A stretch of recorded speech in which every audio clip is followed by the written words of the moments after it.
Hello, my many sweet feathers. Dames and Dragons is brought to you today by Audible.com, your source for downloading cool audiobooks such as The Outsider by Stephen King, Calypso by David Sedaris, or 180,000 others.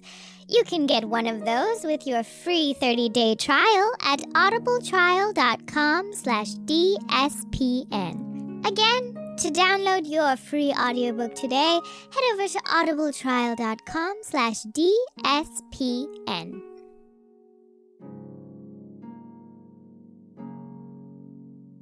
Hey, no, I do have something that I want to talk about. Okay. I never got to hear what Noelle's poop sickness was.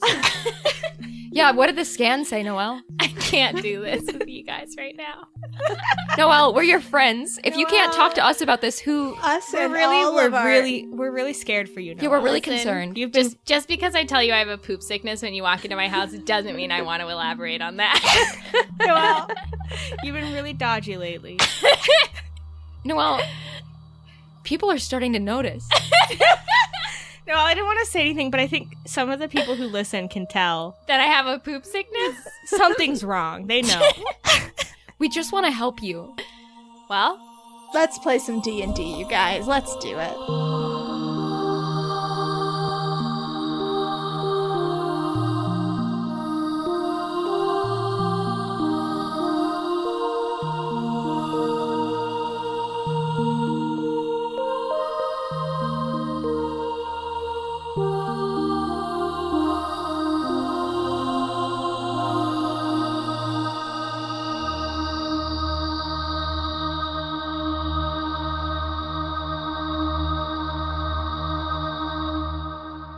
So, Fran and Corbin, you guys just destroyed some ships. First one, you killed everybody on board, and the second one, you just opened up a trench in the ocean and sunk it. Boy. Which I didn't know you could do. You know now. When you were just about ready to start killing on the third ship, armada of Madrean ships came out of the fog and rammed that ship, and you met Captain Loria, and she sort of recruited you into helping her get the rest of the pirates out of the city. And Fran and Corbin, you see this it looks like a half-orc standing on shore, and that is where you are right now. So yeah, I'm gonna I guess I'm gonna run a hand through my hair and I'm gonna make sure I'm looking cool and alert and stuff. Maybe I'm gonna hold up my bow so it looks like I'm cool and prepared for anything. You're just posing on the beach. I mean, yeah. Power posing. What else would I do? I don't know. I mean, yeah. And Darius skitters around your pauldron and it runs down your arm down to the beach and looks up at you, gives a little chirp, chirp of approval, and then runs back up onto you. Oh, thank God. All right. And you see this longboat coming to shore. And Loria takes her sword out and she goes, "Careful." And she stands up on her boat and points her sword at you, Slake, and yells, "State your intentions." Hi. I'm Slake. Nice to meet you. I was just helping out some people in the city. And just are you the goddess? Loria looks quite taken aback at that statement and looks around and then says, No, I'm Captain Loria of the ruler of Madrea's personal guard. State your intentions." Oh, I'm just here to meet up with some people. I'm standing in front of Mary. I'm sure she Yeah, Mary she's pulled the hood of her cloak up, and her cloak she's soaked because she's been in the water and just bedraggled looking, and she pulls the hood of her cloak up real tight around her face and slinks back toward the back of the boat as much as she can. Well, there's nobody by that name here, so... Yeah, who would name their kid People? That's dumb. Oh my God, there's a huge bug on you! What? Yeah, that's Darius. And I'm sorry, that was so stupid. It's so nice to meet you, my goddess. And I'm looking at Fran. Fran steps out of the boat. Yeah, I bet. I say. Corbin also rushes out of the boat and pushes Fran aside and says, "I'm sorry to deceive you like this, Slake. I'm the goddess." Oh my god, this is so confusing. I'm sorry. Thank you for this. Thank you for this offering. Corbin reaches for her, Darius. Oh my god. Well, I back the fuck up. Like, I move away from you and I'm like, whoa, what? Whoa. You didn't bring him as an offering for me? No. Okay, Darius he's my friend. I don't even know what you're getting at there. I mean, if you want to meet him. Bugs are for eating, not for making friends with, buddy. You are not the goddess. And I turn back to Fran and I'm like, look, I don't know who this guy is, but I'm here to serve you. I make like a harmless shower spark spread from my fingertips, and I say, my child. Mary steps off of the boat, and she comes around from Fran, and she's still got her hood pulled up, and she signs to you. And you find it very weird, Slake, because you don't know any sign language, but you do understand perfectly what she's saying. And she signs to you, "Who sent you to serve me?" Vioni,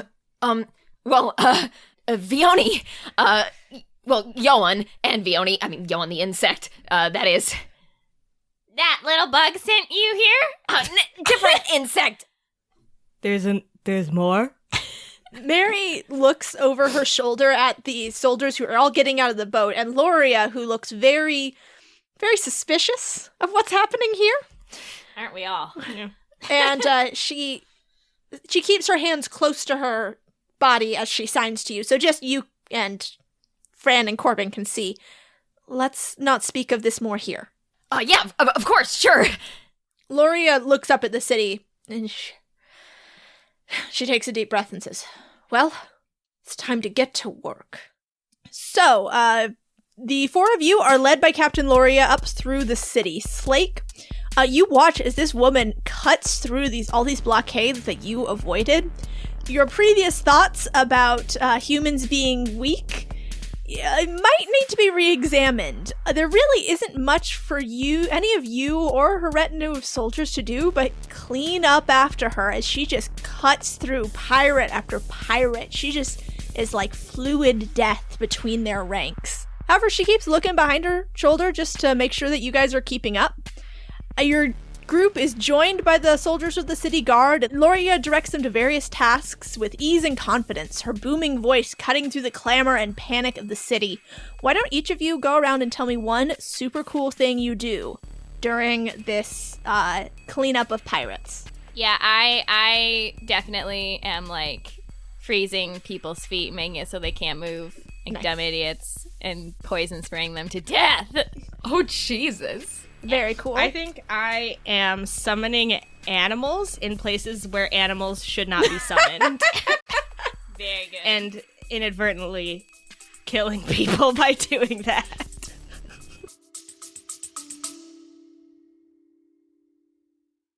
Are you suffering from high-quality podcasts? You see, quality podcasts stimulate parts of your brain, leading to an irksome condition called thinking. But suffer no more, my friend. Introducing Discount Storytime's blend of fictional nonsense and rancid gibberish to provide soothing relief. Try Discount Storytime today. Available on most podcast catchers and at discountstorytime.com. Consult your healthcare provider before listening to Discount Storytime. Not intended to treat unicyclitis, pickleball liver, or jittering expectations.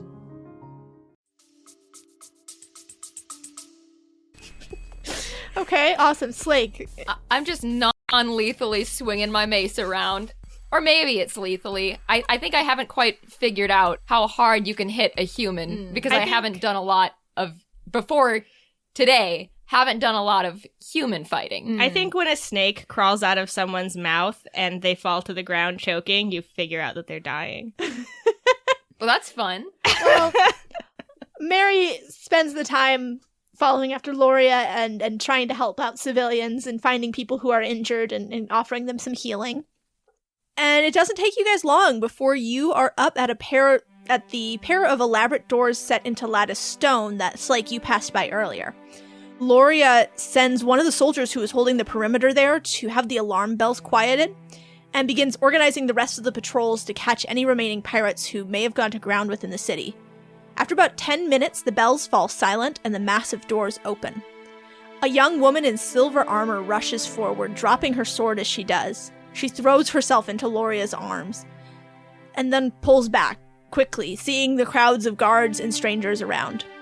She's tall, with broad shoulders and sharp, angular features. Her long auburn hair is braided into 2 plaits down her back, and atop her head is a golden circlet. Apologies. I'm glad to see that you're safe, Captain Loria. And Loria bows slightly. And you, my queen. They did not breach the palace? No. You arrived just in time. I'm afraid my grand entrance is a little less heroic than you may be imagining. These 4 seem to have done most of my work for me. And Loria motions to you guys as she says this. And the queen looks over at you 4 as if she's noticing you for the first time, and then smiles and inclines her head to you, stepping away from Loria. She says, King Rospius sent a hawk to let us know you'd be traveling to our fair city. I apologize for the circumstances surrounding your arrival, but I'm glad to see you're truly as heroic as he made you out to be in his letter. You are, of course, invited to stay in my court for as long as you require. Mary bows low, and then she steps on Fran's foot, and punches and gives Corbin an elbow in the ribs. I bow, but I'm also like, the 3 of us I think is what you mean. Corbin just, is shocked at the physical abuse he's just received from Mary, so he doubles over and, coughs. Well, you're bowing, so she's happy. She's happy. I imitate what everyone else is doing. So the queen sort of looks at you, Fran, at your comment, and then looks at the 4 of you and says, well, anyway, for the moment, you must excuse me. I must see to the city. And then she turns to Loria and says, summon a guard to escort me through the town. I would like to see the damage. My lady, it's not safe. There may yet be pirates hiding in our walls. And the queen smiles and nods to her and says, that is why you and the escort will be there with me. If they throw themselves out of the shadows, all the better. I should like to be present to assure my people we will not be cowed by these brigands. And then she and Loria exchange a few words in voices that are too low for you to hear. And Loria summons a guard to her side, and she exchanges more words that are too low for you to hear. Can we have a whispered conversation while they're all whispering? Yeah, absolutely. Yeah. Whisper away. I don't want to be rude, but I think you can go. I say to Slake. I mean, I'm good. I figured, this is great. This is like a little orientation kind of thing. I'm digging it. I mean, no, this. Yeah, we kind of have this covered. So I don't know if you saw, but I sunk a whole ship with 1 spell back there. So Yeah, I was also there and helped. Yeah, Fran was there. She watched. Mary holds up a hand and waves at the 2 of you and turns to you, Slake, and says, I should like to hear what you have to say, she signs. But let's be judicious for the moment about accommodations. And then she looks at Fran and Corbin and gives you guys a big grin, and then puts a hand up so that Slake can't see her face and mouths who is this?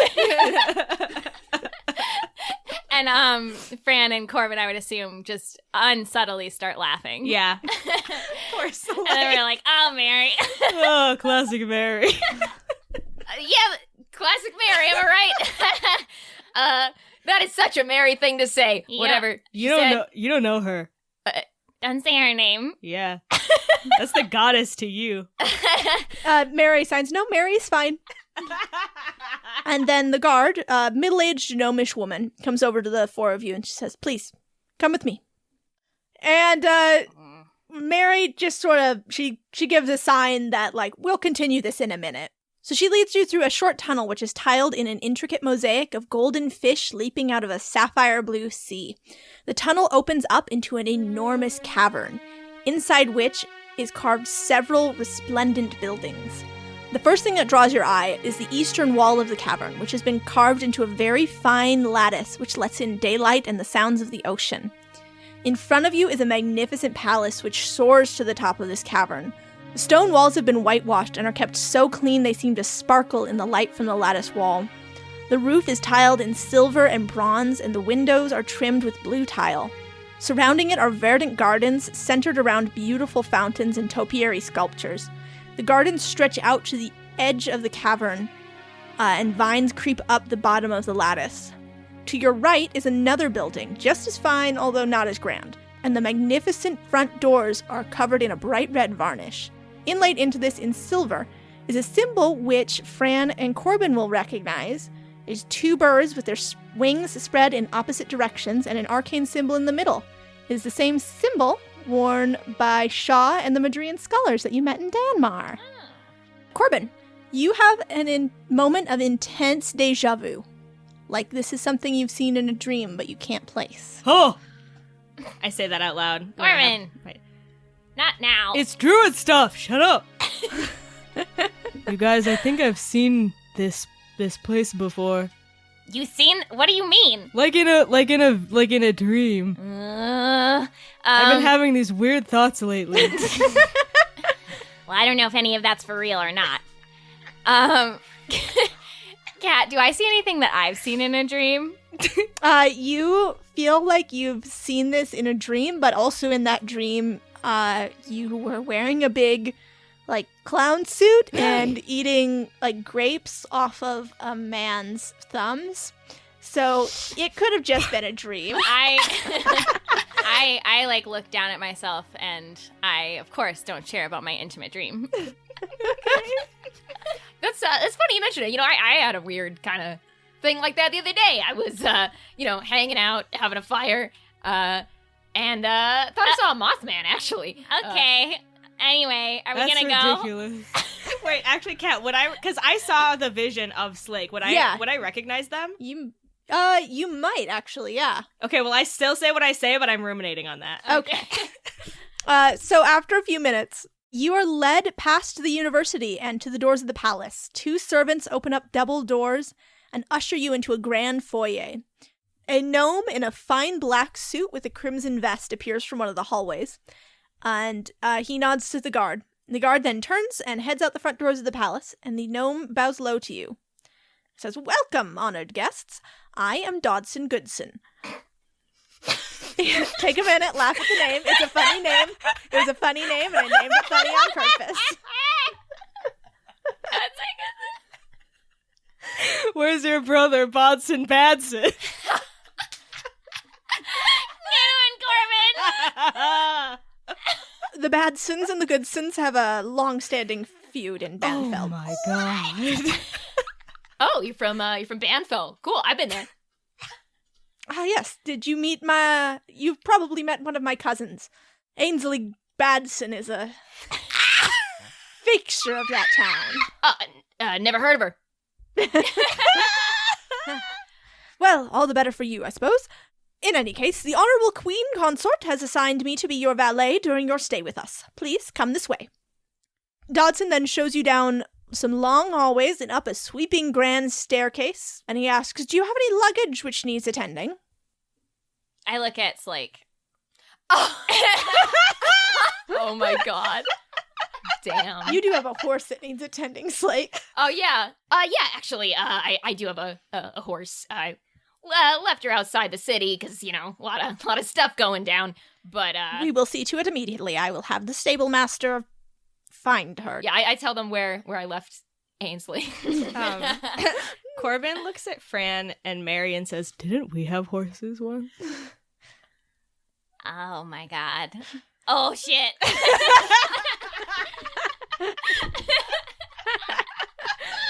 Oh, those horses are long dead. Just gone. So, you guys, what do you think about horses?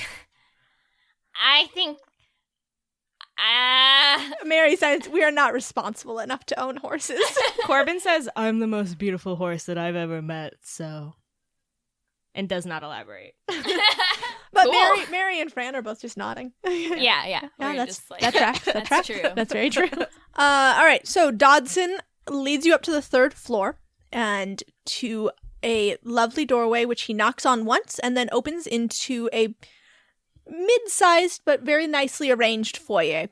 The floor is tiled in green and white mosaic of birds and plants, and the walls are all a beautiful, pristine white, decorated by intricate tapestries. There's a small table in here with a neat stack of letters just to the right of the doorway. Through that foyer, there are 2 doorways, each leading to a parlor. Both are decorated in rich furnishings and have windows looking out over the garden and the lattice cave wall. From up here, you have a splendid view of the ocean and the horizon beyond. And Dodson says, "As we did not know the exact date of your arrival, you must accept our apologies for the barren state of your rooms. Servants have been sent for fresh bedding, and I suggest you wait for them before you retire. Due to today's events, all court activities have been postponed. Please feel free to amuse yourselves by walking the palace gardens, perusing the library of memoirs, or other such activities. If you have need of it, the palace sanctuary has a full pantheon of altars for worship. There's a green bell here in the foyer, which you may ring to summon me whenever you require anything. Should you wish to summon a page to send a response to any of your many invitations, please use the silver bell." And then he bows and backs out of the room, leaving the 4 of you alone. So you said there was a pile of letters? Yeah, on the table in the foyer. And what are those about? I'm going to look at those. You want to look at them? Yeah. They are all invitations for functions at court. There is one, an invitation to dinner with Queen Tenevine, and that is for tomorrow evening. There is an invitation. Princess Renetta Oleas invites you to a picnic lunch tomorrow. The Marchioness of Cabibon invites you to an intimate gathering of the evening after tomorrow.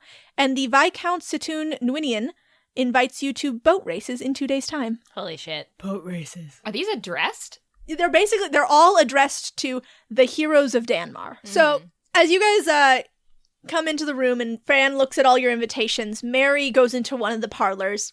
And it seems like, for Fran and Corbin, it seems like you've just had this flashback in time. And Mary is suddenly like, she is back in statesman mode. Like she is, all this time you've spent with teenage girl Mary is just suddenly erased. And she is now serene goddess Mary that you knew from Estra.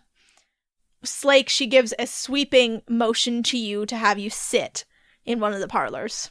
Oh, yeah, I do. And she signs to you, "Why don't you tell us your story from the beginning?" Oh, well, basically, I'm kind of like, like an elite warrior type. I had this mentor who, trained me from basically infancy to be like a fighting machine. I'm kind of like a loner rebel type, a lot of people back home want to be friends with me, but I just tell them, listen, I'm a loner, a rebel. You wouldn't want to get mixed up with an orc like me. Wow, that is so good to know because that really lines up with my priorities. Yeah, I mean, that's great because we're on our own too, so like. Mary makes a motion to silence the two of you. But funny thing is, I was just chilling out, maxing, relaxing all cool, when Johan, he's a, god, giant beetle, and he and my good pal Vioni were like, there's these people that really need your help. And I was like, well, I got a lot of stuff to do. I've got art to make. I've got a beetle to care for. But what the hell? I can help. I thought maybe you guys might already know. I don't know if you talked to anybody or anything about that. Who would we have talked to? Oh, well, like Vioni? No, we don't talk to her. Yeah, Vioni's. She, doesn't come around. Yeah, she's like a absent parent. Oh. It's cool that she talked to you, though. That's really cool. Yeah, that's great. So Mary signs, "Vioni sent you to us. Did she tell you why?" Oh, well, she said things were pretty rough with Torva, and Vioni kind of was saying she thought I could help you guys. And, I don't mean to brag or anything, but, you didn't see me, but I did take out quite a few guys with my picks. Give them a good bonk. Boy, are they gonna be mad when they wake up. Did you say pigs? Did you say bonks? Mary looks back at Fran and Corbin, and then looks at you, Slake, then looks at Fran and Corbin. Fran makes a face. Last time we saw Vioni, Mary signs, we did not part on good terms with her. Yeah, she basically ditched us in our time of need, so. Are you sure? I'm pretty sure. Oh, it just, I don't know, she seemed really, solid. Well, I mean, she did say she owed you guys, like, a boon. Something like, I'm her, gift to you? Okay. Mary. Hey. Sorry, you guys. I'm about to clarify some shit. And Corbin wants to cast divination. Okay. What are you going to try and divinate? Well, so basically... You need to... I think you'll need some supplies for this. Corbin, so you can just, like, go rummaging through the rooms. Runs into a bathroom, just the nearest bathroom. He goes into a couple different doors before he actually finds a bathroom. Fran and Slake and Mary are just like, Just watching. When you gotta go, you gotta go. Corbin uses a toilet bowl for divination. Yeah, that's so true, I say. I am doing that, though. Okay, there is, in the bathroom, there's, like, a basin with water for washing yourself. Oh, okay. So I go in there, I pick it up, and I slosh it back out into the parlor. I turn to Slake and I say, "Can I have your beetle?" What? Why? I need him as a sacrificial ritual. Hey, whoa, no? Whatever. I'll find something else. Darius is a free agent. Corbin rummages through his pockets. He finds some dirt and sticks and some leaves, and he throws that in the water. He grabs the bag of holding from Fran, just like sneakily, and reaches in there. You can just take it. I did. And pulls out the first thing he finds, which is Fran's toothbrush. The face that you just made, Noelle. The absolute crumpling. Fran's toothbrush. Throws it in there and says, "Mary, could I have, like, just a little bit of your hair?" What the fuck is going on? Just a teeny bit. Mary rummages into, like, she looks through her pockets and stuff, and eventually she pulls out one of her crow feather earrings. She's like, "Why don't you use this?" Fine. I've got some moss if you want it. No. This is enough. And then he puts the bowl down on the coffee table and, like, swirls it around with his finger and looks into it, and he yells, "Vioni!" So are you trying to divine on Vioni? I want to talk to Vioni, yeah. Okay. So the water in the bowl turns black and soupy and then tar-like and bubbling. Speak. Oh, God. Oh my god. Okay. Vioni, why did you send this person to us? Because we're fine on our own and we're good and we don't need anybody. The liquid in the cistern bubbles and roils and twirls for a second, and then those who long sleep will soon stir if the web woven is not untangled. Keep true to your aim and use my arrow well. Vioni, that didn't answer shit! The water in the liquid in the cistern swirls and swirls, and the black fluid evaporates quickly, and all that is left in the bowl is some dirt and some grass and Fran's toothbrush and Mary's earring. Throw that away, Corbin. Alright, and he dumps it on the floor. Dumps out Fran's. Mary picks up her earring and puts it back in her pocket. Mary looks over at you, Slake, and then signs, "Did that make sense to you?" Yeah, of course it did. It didn't make sense to you guys? Can you explain it to us? Are you some kind of genius? Yeah, I mean, I don't know if I'd say genius. Tell us what it means. Yeah. Well, I mean, that's just classic Vioni right there. I think we can all agree. I think what she's saying is you guys should trust your new bud to help you get stuff figured out. It's pretty obvious. What about that stuff about waking up? Yeah, what about the web? It's a metaphor. For what? A metaphor what? Life. You don't know shit. Hey, I know. Excuse me. Honestly, it makes a lot of sense. What? Yeah, she gets it. You don't ever feel that way? I don't feel anything. Well, that makes sense, too. We're getting along so great. It's fun. Mary looks at you, Slake, and then she looks back at Fran and Corbin, and then she signs, team meeting, team meeting, team meeting. And she ushers Fran and Corbin into the other parlor. Fran is very touched. Yeah, Corbin's kind of excited, but he's trying to play it cool. We huddle up. Yeah. We huddle. And she signs, what do you think? I sigh, and I say, to be honest, I think, at least about the second part, they're probably right.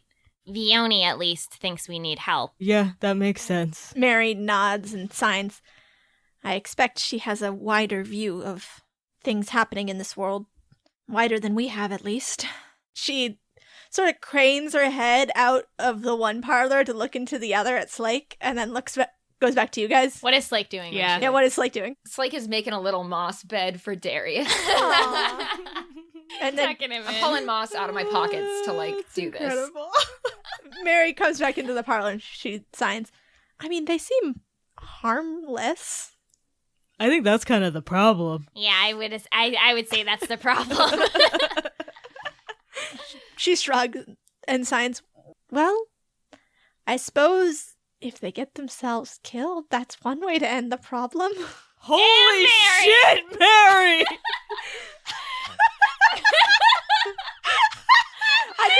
She Oh my god! signs very quickly. Don't tell them I said that. Don't tell them I said that. I assume you hear us screaming.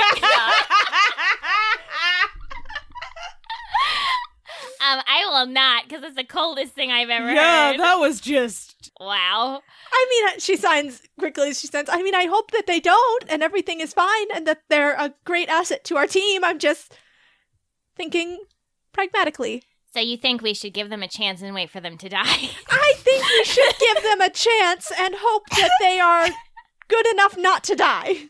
As the team leader, I say. Carmen, are you all right? I'm fine. Sound like you're What do you have to choking say? on something. Was you saying something, team leader? I think I'm okay with giving them a chance, but I frankly don't trust them. Magic can be manipulated, and just because we think they came from Vioni doesn't mean they did. Yeah. I put my hand in the middle. Corbin puts his hand in the middle. Oh, yes. Mary puts her hand on top of your guys' hands. Okay. 1, 2, 3. Team leader!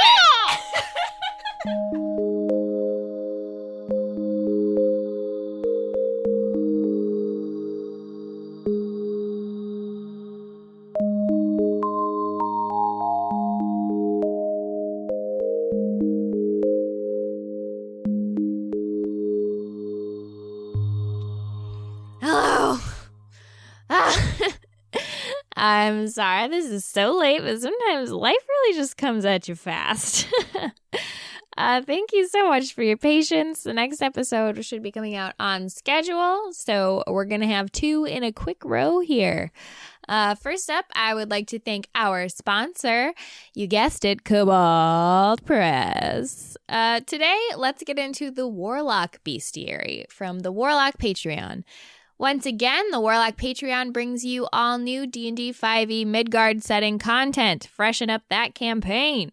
This new volume of 12 monsters, the Warlock Bestiary, featuring incredible black and white artwork by Russ Nicholson, is available to all patrons who pledge $3 or more. And that's only one of a ton of other things that you get at $3 or more on the Warlock Patreon. So go to patreon.com/cobaltpress to become a patron to get access to the Warlock Bestiary Old School Monsters for 5th edition. Also want to thank our lovely iTunes reviewers, Celestial Cafe, Ponchos, stupid app. No way, Jose. A lot of hate for the iTunes app. And Zamer100. We're actually getting really close to 300 ratings. So, let's keep it rolling, guys. That's very cool. I also want to thank our beautiful, beautiful Patreon subscribers today. April, Sarah, Alice, Eloise, Fraxie, Patrick, Matt, Ann, John, Henry, Mark, Mara, and Ariel. You guys are keeping us afloat.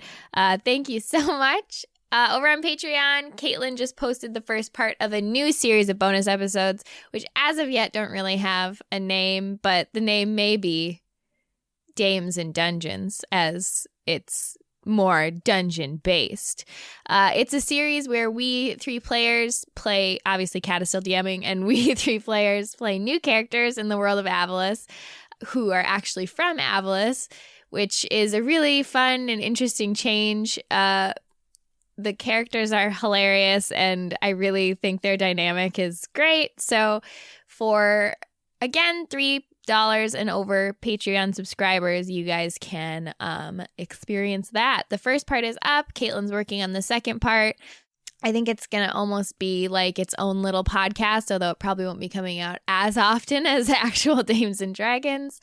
Also, Dashing Dawson will be there, if that sweetens the pot for you sickos. Last of all, Chantel, our code word today is late as hell, and that's really all I have to say about that. The sleeper agent is active for the first time in too long. Let's go.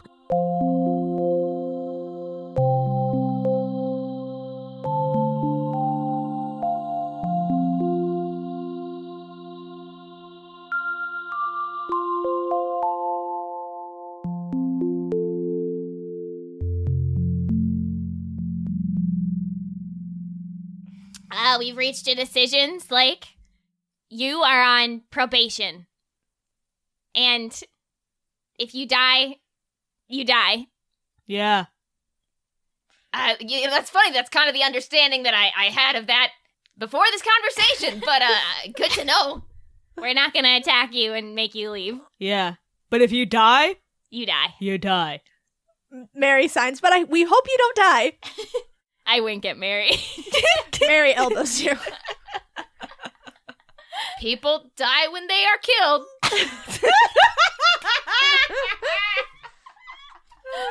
I nod and clench my fist in determination. That's really true. But I mean, you guys don't need to worry about me. I've got my stuff together. It's not going to be an issue. I look down at Darius and his bed of moss, and I say, "Okay." Yeah. Corbin also looks down and licks his lips and says, "Make sure you don't have any liabilities." Mary shoots you a look, Corbin. I gulp audibly.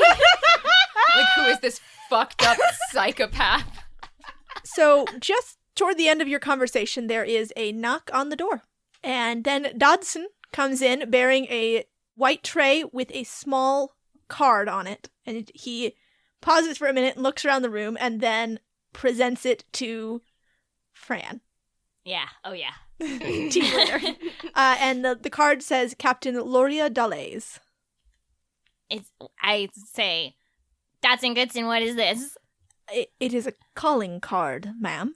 The Captain Loria should like to speak with you. She is waiting outside. So is that what the card says? Do I need to read this? It is just announcing her presence. It is your decision of whether you would like me to admit her to your rooms. Couldn't you have just come in instead? She's out there? Couldn't she have just come in? This is a huge waste of paper. It is court custom. Okay. All right. Anyway, she can come in, yeah.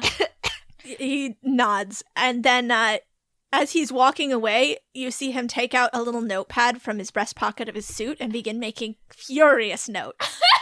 What? And then he opens the door for Loria, and she comes in. She is a little bit dressed down, but she is still in armor. Her long, dark hair is piled into fresh braids on top of her head, and she gives you guys a little bow as she comes in. Welcome to court. I should hope that you are settled in well. We got your card. Yeah. She laughs a little. It's a bit of a silly custom, isn't it? She then nods to Dodson, who nods to her, and then it looks like he just sort of disappears behind a tapestry, but a close observation will show there is a hidden door behind that tapestry. So Loria is standing in your parlor, and she looks around, and then, may I have a seat? Oh, yeah. Do whatever you want, man. I mean, ma'am. Mary straightens up, and she kind of snaps back into that statesman mode, and she gestures to Loria and says, please, have a seat. And then she gestures to the three of you to also have seats. Corbin sits on the ground. I, stumble stupidly trying to find an appropriate place to sit down. I sit down right next to her. Uncomfortably close. Next to Loria? Yeah. Okay. Where's Mary sit? Mary sits across from Loria. Like a normal Like person? a normal person, yeah. Okay. Yeah. Loria smiles as she looks around at you and says, you will certainly be a breath of fresh air in the court. I can say that much from here. I noticed the stack of invitations on your table. The vultures have already descended upon you, I see. Well, what do you mean by that?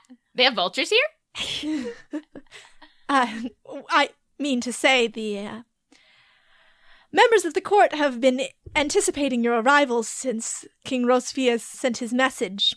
I suppose they have been sending invitations to every court event in hopes that you will receive them in time for your attendance.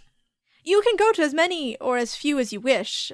Your presence is only required when the queen requests it. We actually have a invitation from the queen. Good. Very good. I will be glad to see you there then. I, waggle my eyebrows at her. Yeah. And I'm like, huh? Corbin winks. What's that? Huh? Corbin also leans an elbow on the coffee table that he's sitting next to. Am I sensing a vibe? Winks again. No, I am the queen's personal guard. I will be in attendance as her protector. How personal? Personal. I hope you attend to her. I'm utterly, lost. I have no idea what this is talking about. Loria looks down for a moment, and you can see that there's a blush rising from the back of her neck. And she clears her throat and says, the queen is recently married to the queen consort, Queen Lilia. So, they are... Oh. That sucks. Okay. Sorry about what I said. It is of no consequence. I am her protector, and I shall always be loyal to her. Okay. Yikes. I have not come to you, though, to spread court gossip. Thanks for changing the subject. That's a good call. Gladly. I come to you because I'm afraid that we have need of your services in more of a heroic capacity. The attack today, I do not believe it was random. In fact, I have great evidence to show that it was not. Pirates have been harrying our shores for months now, but this is the first time they've been so bold as to attack the city. And the first thing they did was target our fleet, which was docked, and, well, only a few people knew that our fleet would be there. So, what is the state of the Navy now? Are we just sitting ducks? We have a few ships still. There was the fleet who was out with me hunting pirates, and another small fleet who were doing patrols, but unfortunately the bulk of our ships were in the harbor at the time of the attack. Well, you could probably take Fran's boat. You cannot take my boat. That is my boat. You can borrow it, but you have to bring it back in one piece. Loria... It's not in one piece now. Shut up, Corbin! Loria clasps her hands and says, "Thank you for the generous offer, and I will accept it. We need every ship we can at this point. Additionally, our engineers would like to take a look at the apparatus which was on board and see if we can turn this to our advantage." I think that's a good idea. My other question is, where did you keep the survivors of the pirates? Is there anyone we can talk to for leads? They will be in the dungeons. At the present moment, I am afraid I cannot tell you exactly where, but once they have been questioned by our interrogators, I will let you know. Have you seen them use those kinds of cannons before? The apparatuses? I have not, and I have been out hunting their kind for well, since they began their attacks. This is the first time they've had such advanced weaponry. And I fear that there is someone at court who is financing their operations. Do you happen to have any Torva worshippers in your court? Well, of course we do. Many of our courtiers have fine military histories and keep shrines to Torva. Well, there's your problem. That's ugly. We have reason to believe that Torva's setting up a foothold in this city. That would make sense, considering what we heard of what happened in Danmar. I should like your help ferreting out whoever it is who is supporting Torva through these brigands. People do not speak openly around the personal guard of the Queen. But you are newcomers to this court, and everyone should like to speak with you. That's new. I'm sure it'll be no problem, ma'am. We've pretty much got heroics covered here, so I'm sure it'll be pretty simple for us to figure this out. I'm like looking at them like you're an intern. Like, what are you doing? I look at Slake and I say, you need to take that confidence from like a 60 down to about a 5. 65, got it. Wrong. Mary jumps in to sign. Do you have any likely suspects? Well, Loria says, I must warn you, before I begin speaking, you must be very careful in your dealings with the court. Should the actor in the court know that you're on to them, they could make things very difficult for you and for the Queen and for the kingdom. How can they make things difficult for the Queen? She's the Queen. Her place here is very tenuous. She is only recently crowned and, well, many thought that her aunt would be a better choice. They choose the Queen? Well, it is very complicated, like I said. Her aunt has the claim in that she is the sister of our late king. She has more experience and a better knowledge of court workings. Additionally, she has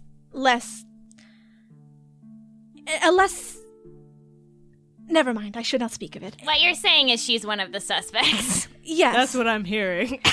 Yes. Unfortunately, yes. What's her name? Princess Magdalena. The other princess, the Queen's sister, Renetta, I believe to be a stronger suspect. She is engaged to be married to the Prince of Danmar. Oh, that's my boyfriend. She better step off.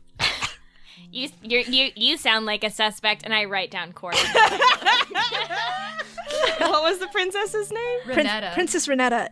I believe, mind you, I have little evidence of this, but her marriage to Prince Azam would be very fortuitous for them to join our kingdoms and use Danmar's military might to strong-arm concessions out of Madrea. If she is able to make us look weak, then that is all the better for her aims. It is my belief that these pirate attacks might be linked to that. However, there are other actors. The Queen Consort's father, Count Agsprat Greenspire. Oh, I'm sorry, what? His name is, Egg salad green vampire. Lettuce leaf egg boy. It is Kale a very... and Quail. Can I get that name again? Yeah, can you say that one more time? Count Agsprat Greenspire. It is a very... Egg splat green spire. Egg salad Eggplant. trash fire. Oh, I went hog wild with these fantasy names. So boy. really You're good. so good, Cat. Count Agsprat Greenspire. Yes, it is a very traditionally gnomish name. That is the Queen Consort's father, and he is the Lord of the Little Fiefdom, which encompasses Banfeld to the north. I don't understand anything you're saying. The queen consort is the girl that's trying to marry your girlfriend, right? She is married to the Queen, yes. Oh, shit. Okay. And what's her name? Sorry. Queen Consort Lilia. Is Thank she a you. suspect? Well, Everyone's a suspect. If you want her to be a suspect, Corbin winks. I would not go so far as to say she is a suspect, but her father has long wished for the Little Fiefdom to be annexed from Madrean kingdoms. Yeah, so Lilia is... Her full name is Lilia Greenspire Oleus. She has a similar name to Loria. The Queen's got a type of name. Name. And then the last well, one of the last. It could be many more that I have not yet gathered information on. But the Marchioness of Cababon, Sylvia Gilda. She is the former Lady of the Western Kingdoms, but unfortunately her city was overrun by a force of pillagers and monsters, and she and her family barely escaped in time. The former king ignored her pleas for troops to properly defend the city, and I'm afraid she has quite a grudge against the royal family.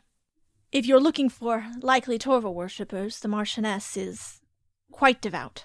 You may also wish to keep an eye on the ambassadors from Ilfra. I will admit that I do not know their full names.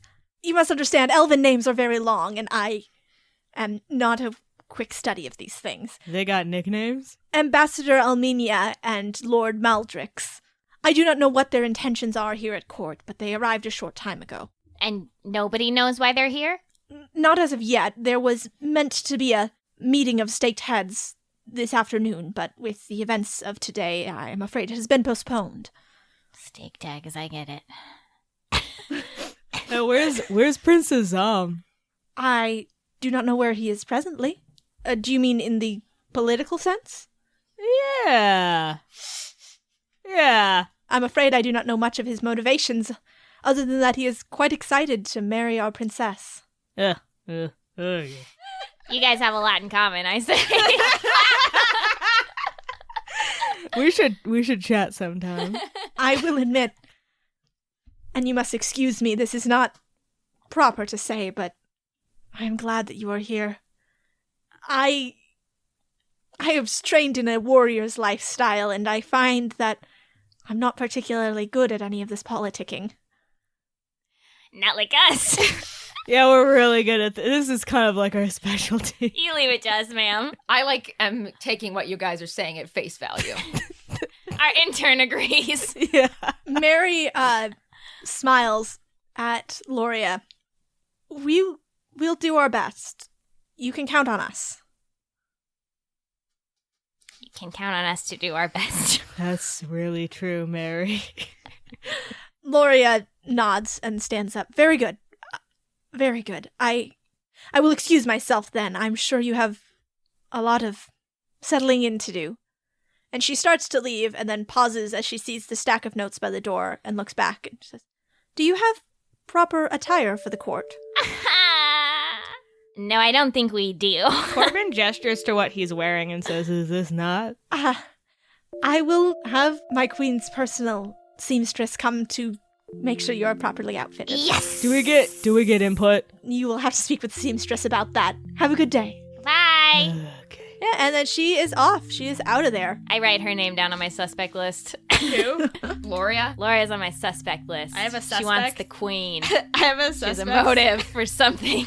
I sympathize with her. Me too. I also write down Dodson as a suspect. Yeah. The intrigue begins.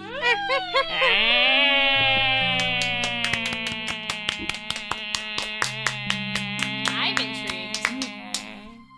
All right.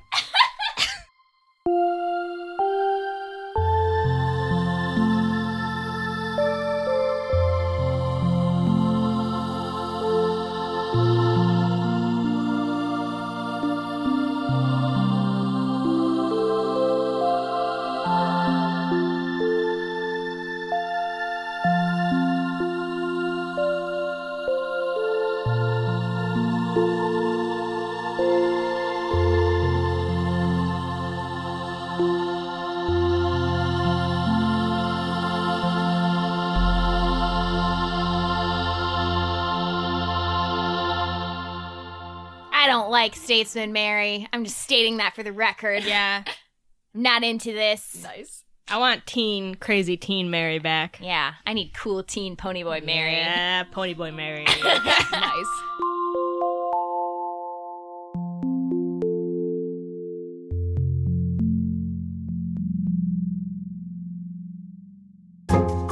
Hey there, listeners. It's Shane. And Ishan, your hosts from the Total Party Thrill podcast, the newest addition to the Don't Split the Podcast network. We talk topics that help you, dear listener, create and play better RPG games. We have a back catalog of more than 150 weekly episodes, And we got nominated for an Emmy for episode 11, Social Contracts. In episode 154, we talked about crossing the moral event horizon. How evil is too evil? We also recap our home games, like the 40k Rogue Trader campaign, Dynasty Unwarranted. But that's mainly just you trying to kill us all. In your defense, our characters are greedy idiots. Don't forget the 3 years we spent in Eberron playing Morning Glory, your 5th edition D&D campaign. We also review new RPGs and books, and every episode we build a 5th edition D&D character in the Character Creation Forge. You might check out the Pint-Sized Punisher from episode 119, a halfling with a bad attitude, and 14 levels of Barbarian. So to recap, total party thrill, RPG advice, campaign recaps, and D&D characters built by your dashing hosts every single week. What more could you possibly want? To get back to the actual show? Oh yeah, let me just hit this button, and here you go.